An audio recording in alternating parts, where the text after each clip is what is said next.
इस लेक्चर में अपन देखेंगे मूत्रा से संबंधित रोग, श्वसन तंत्र संबंधित रोग, तंत्रिका तंत्र संबंधित रोग, ठीक है ना। कोई ज़्यादा महत्वपूर्ण है, सिर्फ इनके नाम देखने अपन को और मेन कैरेक्टर क्या होता है, ठीक है ना। क्वेश्चन डायरेक्टली आता है कि निम्नलिखित में से कौन सा रोग मूत्रा से संबंधित है, कौन सा श्वसन तंत्र संबंधित है, कौन सा तंत्रिका तंत्र से संबंधित है, ठीक है ना। और कुछ स्पेशल होगा तो वो, बाकी कोई मतलब नहीं, अपन पूरी तरीके से शॉर्टकट में इसको पढ़ेंगे। बात करते हैं मूत्रा से संबंधित रोग। इसमें सबसे पहले आता है नेफ्राइटिस। नेफ्राइटिस किसको बोलते हैं? किडनी के शोध को नेफ्राइटिस कहा जाता है, ठीक है ना। अब इसमें होगा क्या, मूत्र नहीं आएगा अथवा रुक रुक कर आएगा। मवाद में अगर मूत्र होगा तो उसके साथ क्या आएगा, मवाद आएगा। क्या क्या बोल रहा हूँ मैं, नेफ्राइटिस, किडनी के शोध को नेफ्राइटिस कहते हैं। इसमें क्या हो जाएगा, मूत्र आएगा ही नहीं, या फिर आएगा तो रुक रुक कर आएगा, मूत्र के साथ मवाद आएगी। किस किस कारण से हो सकता है? लेड या मरकुरी की विषाक्तता के कारण नेफ्राइटिस हो सकता है, ई कोलाई के कारण हो सकता है, इन्फेक्शियस कैनाइन हेपेटाइटिस के कारण हो सकता है, डिक्टियोफाइमा रिनेल के कारण हो सकता है, ठीक है ना। ये किडनी वर्म है तो डिक्टियोफाइमा रिनेल के कारण हो सकता है, आईसीएच इन्फेक्शियस कैनाइन हेपेटाइटिस के कारण हो सकता है, ई कोलाई के कारण हो सकता है, लेड मर्क्यूरी विषाक्तता के कारण हो सकता है। क्या नेफ्राइटिस? किडनी के शोध को नेफ्राइटिस बोलते हैं, ठीक है ना। और मूत्र नहीं आएगा, रुक रुक कर आएगा, मूत्र में मवाद आएगी, ईटीसी। हिमेचूरिया, हिमेचूरिया का अपन ने पहले भी डिटेल से पढ़ लिया, इसमें सिर्फ इतना याद रखना मूत्र के साथ रक्त आना, हिमेचूरिया। अपन ने पिछले लेक्चर में हिमेचूरिया को अच्छे से पढ़ा है, और बाकी ऐसा कुछ लगेगा तो अपन और पढ़ेंगे, ठीक है ना। यहाँ पे इतना डिटेल नहीं जानना है। अब देखते हैं अपन पथरी। पथरी क्या होता है? यूरिनरी कैलकुलाई कहा जाता है इसको, ठीक है ना। किस किस कारण हो सकती है? मूत्र के पीएच में परिवर्तन, पशु के आहार में लवणों की मात्रा अधिक, पानी कम पिलाना आदि के कारण पथरी हो सकती है। पथरी में क्या महत्वपूर्ण है? यूरिनरी कैलकुलाई कहते हैं इसको, पथरी या यूरिनरी कैलकुलाई। किस कारण हो सकती है? मूत्र के पीएच में परिवर्तन करेंगे तो, पशु के आहार में लवण की मात्रा ज़्यादा लेकिन पानी कम है तो हो सकती है, ठीक है ना। इतना ही, बस आगे बढ़ते हैं अपन। नेक्स्ट सिस्टाइटिस पढ़ते हैं। सिस्टाइटिस क्या बोलते हैं? मूत्राशय के सूजन। मेन तो यही याद रखना, सिस्टाइटिस किसका सूजन है, नेफ्राइटिस किसका सूजन है, ठीक है ना। हिमेचूरिया क्या है, क्रिस्टल यूरिया क्या है, मेन परिभाषा, इसीलिए अपन डीप में जा ही नहीं रहे, ठीक है ना। मतलब ही नहीं है डीप में पढ़ने से इनको ज़्यादा, क्योंकि क्वेश्चन यहाँ से डायरेक्टली बनेगा, निम्नलिखित में से कौन से मूत्राशय से संबंधित है या श्वसन तंत्र से संबंधित है, या फिर मूत्राशय के सूजन को क्या बोलते हैं, किडनी की सूजन को क्या बोलते हैं, यही क्वेश्चन बनेंगे। तो मूत्राशय के सूजन को सिस्टाइटिस बोलते हैं। किस कारण हो सकती है? अधिक प्रोटीन युक्त आहार तथा अधिक मात्रा में दूध निकाल लेंगे तो किस कारण हो सकता है? जब अधिक प्रोटीन युक्त आहार देते हैं उसके कारण सिस्टाइटिस हो सकता है, अधिक मात्रा में दूध निकालने से अथवा प्रसव में अधिक बल लगाने से हो सकता है। सिस्टाइटिस में भी मूत्र में मवाद अथवा रक्त का आना देखने को मिल सकता है, ठीक है। मूत्राशय में सूजन, अधिक मात्रा में प्रोटीन युक्त आहार, ठीक है ना। क्या बोला? अधिक मात्रा में प्रोटीन युक्त आहार, अधिक मात्रा में दूध निकालने से, प्रसव के समय अधिक बल लगाने से मूत्र में मवाद अथवा रक्त आना इसका लक्षण है। मेन याद रखना, सिस्टाइटिस मूत्राशय में सूजन। अगला आता है क्रिस्टल यूरिया। मूत्र में कणों या क्रिस्टल की उपस्थिति क्रिस्टल यूरिया कहलाती है। अमूत्रता या अनयूरिया, किडनी में मूत्र बनना बंद हो जाता है, अमूत्रता कहलाता है, ठीक है ना। क्रिस्टल यूरिया, मूत्र में कणों की उपस्थिति। अमूत्रता, वृक में मूत्र बनना बंद हो जाता है, ठीक है ना।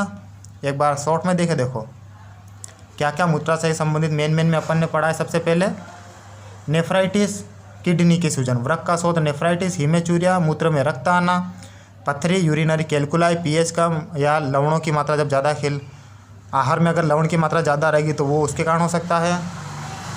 सिस्टाइटिस मूत्राशय में सूजन, क्रिस्टल यूरिया, मूत्र में कणों की उपस्थिति, और अमूत्रता, वृक में मूत्र बनना बंद हो जाना, ठीक है ना। इतना ही। अब आगे देखते हैं अपन श्वसन तंत्र संबंधित रोग देखते हैं, महत्वपूर्ण कुछ देखो। श्वसन तंत्र संबंधित में सबसे पहला आता है एपिस्टेक्सिस, जिसको अपन नक्सरी बोलते हैं। इसमें क्या होता है? नाक से हल्का खून आता है। एपिस्टेक्सिस में क्या होता है? नाक से हल्का खून आता है, तो इसके उपचार में अपन क्या बर्फ़ का सेक दे देंगे, बर्फ़ का सेक करेंगे, सिर से लेकर नाक तक बर्फ़ का सेक किया जाता है। या इंजेक्शन आता है क्रोम बुटोरफेस, ठीक है ना, क्रोम का इंजेक्शन लगा देंगे। तो एपिस्टेक्सिस किसको बोलते हैं? श्वसन तंत्र संबंधित है ये। नासिक मार्ग में हल्का खून आना एपिस्टेक्सिस, बर्फ़ का सेक कर दो या क्रोम का इंजेक्शन लगा दो, ठीक है ना। आगे अपना आता है न्यूमोनिया, फेफड़ों की म्यूकस मेम्ब्रेन में सूजन, ठीक है ना। निमोनिया किसको बोलते हैं? फेफड़े की सूजन को बोलते हैं निमोनिया। तो निमोनिया यानी कि फेफड़े की सूजन, बस इतना याद रखना। और इसमें लक्षण कैसे दिखाई देंगे? श्वसन तंत्र संबंधित जो जो लक्षण होते हैं वो निमोनिया में दिखाई देंगे। अगला अपना आता है लेरिंजाइटिस, ठीक है ना। लेरिंजाइटिस क्या है? लेरिंग्स में सूजन, लेरिंगाइटिस। ब्रोंकाइटिस, ब्रोंकाई तथा ब्रोंक्यूल्स में सूजन, ठीक है ना। क्या बोला? ब्रोंकाई तथा ब्रोंकियोल में सूजन, ब्रोंकाइटिस। प्लूरेसी किसको बोलते हैं? फेफड़े के ब्राह आवरण की सूजन, जो फेफड़े को चारों तरफ से घेरा आवरण रहता है उसको प्लूरा बोलते हैं, और उसकी सूजन को प्लूरेसी बोलेंगे। तो फेफड़ों के ब्राह आवरण की सूजन को क्या बोलेंगे? प्लूरेसी। इससे क्या होता है कि एब्डोमिनल रेस्पायरेशन देखने को मिलता है, जानवर एब्डोमिनल रेस्पायरेशन करता है। प्लूरेसी फेफड़ों के ब्राह आवरण की सूजन। राइनाइटिस, नाक की स्लेश में झिल्ली में सूजन, ठीक है ना। हाइड्रोथोरेक्स, वक्ष गुहा में पानी भर जाता है जिसको हाइड्रोथोरेक्स बोलते हैं। आगे देखते हैं अपन पल्मोनरी एम्फाइसिया या ब्रोकन विंड भी कहा जाता है। क्या बोल रहा हूँ? पल्मोनरी एम्फाइसिया या ब्रोकन विंड, फेफड़ों की कुपिकाओं में होता है, ठीक है ना। बहुत फेफड़ों की कुपिकाओं का बहुत अधिक जब फैल जाता है तो उसे पल्मोनरी एम्फाइसिया या ब्रोकन विंड कहते हैं। फेफड़ों की कुपिकाओं का बहुत अधिक फैल जाना, इससे क्या होता है? क्रिपिटेटिंग साउंड भी आने लगता है। इतना ध्यान रखना, पल्मोनरी एम्फाइसिया फेफड़ों की कुपिकाओं का बहुत अधिक फैल जाना और क्रिपिटेटिंग साउंड इससे देखने को मिलता है। इसको ब्रोकन विंड भी कहा जाता है। न्यूमोथोरेक्स क्या होता है? सीवियर डिस्पेनिया की कंडीशन में देखने को मिलता है। ये थोरेसिक कैविटी में हवा भर जाती, जब थोरेसिक कैविटी में हवा भर जाती तो इसको क्या बोलेंगे अपन? न्यूमोथोरेक्स। सीवियर डिस्पेनिया भी कहा जाता है जिसको। थोरेसिक कैविटी में हवा भर जाना न्यूमोथोरेक्स, सीवियर डिस्पेनिया कहा जाता है जिसको। आगे आता है अपना हीमोथोरेक्स, वक्ष गुहा में रक्त भर जाना, ठीक है ना। हीमोथोरेक्स बोला तो वक्ष गुहा में रक्त भरना। ट्रेकाइटिस, श्वसन नलिका में सूजन को ट्रेकाइटिस। फेरिंजाइटिस, ग्रसनी में सूजन को। एक बार शॉर्ट में देख लीजिए अपना श्वसन तंत्र संबंधित रोग में क्या क्या आएगा।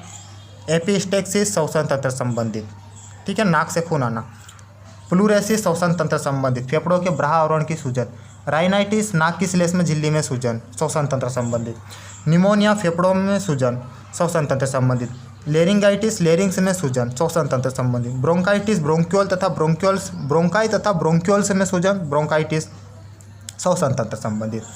हाइड्रोथोरेक्स, श्वसन तंत्र संबंधित, वक्ष गुहा में पानी भरना। पल्मोनरी एम्फाइसिया, फेफड़ों की कुपिकाओं का बहुत अधिक फैल जाना और crepitating sound, pulmonary emphysema. Pneumothorax, severe dyspnoea और थोरेसिक कैविटी में हवा भर जाना, न्यूमोथोरेक्स बोलते हैं, ठीक है ना। हीमोथोरेक्स, वक्ष गुहा में रक्त भरना। ट्रेकाइटिस, श्वसन नलिका में सूजन। और फेरिंजाइटिस, ग्रसनी में सूजन आना, ठीक है।